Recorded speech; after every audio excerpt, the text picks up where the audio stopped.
From Tampa Bay streaming news leader, this is ABC Action News. I'm Dee O'Reilly. Expect another hot day across the Bay Area today. Greg D will have your full forecast coming up. But first, though, I want to get to your ABC Action News headlines. A man accused of grabbing a 9-year-old girl from a Safety Harbor yard on Saturday and molesting her is in jail. A judge set Paul Morgan's bond at more than $400,000. Authorities say he dragged the girl into a backyard and touched her before she escaped.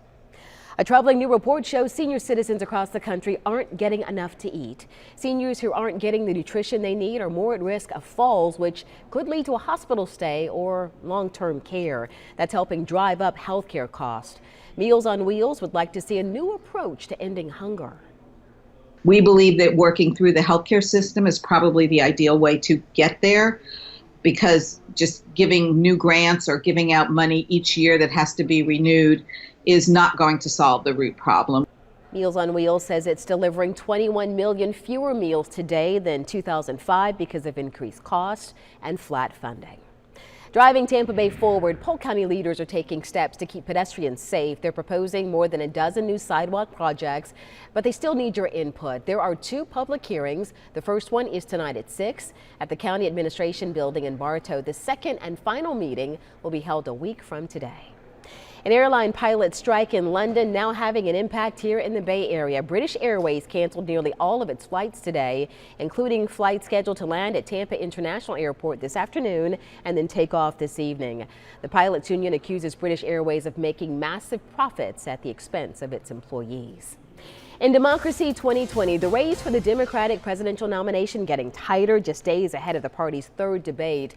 According to the latest ABC News Washington Post poll, former Vice President Joe Biden is still the frontrunner with support of 27% of Democrats, but that's down 2% from July.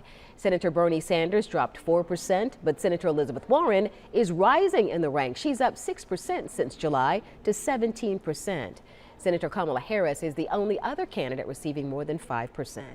We want to remind you the next debate is Thursday night. 10 candidates will take the stage in Houston. You can watch the debate live right here on your ABC Action News station and, of course, on our streaming platforms. I want to check in now with Greg D. It says, September, but it still feels like we're like in the middle of June. It sure does, Dee. And no change, even though the calendar has flipped nicely into September now, the second week. We're still going to be in the low to mid 90s today. And remember, the humidity, that's going to make it feel so much hotter with that heat index near or over 100 degrees. The one hope, maybe a shower or thunderstorm this afternoon. Best chance would be after lunch, maybe right around the evening drive. And the coverage in Tampa could be on the higher side, maybe 50 to 60%. You can always track the storms as they develop by downloading the ABC Action News app. Dia? All right, thank you, Greg. You can now get news all day long on your favorite streaming device. Just download the free ABC Action News app on Roku, Amazon Fire TV, Android TV, or Apple TV.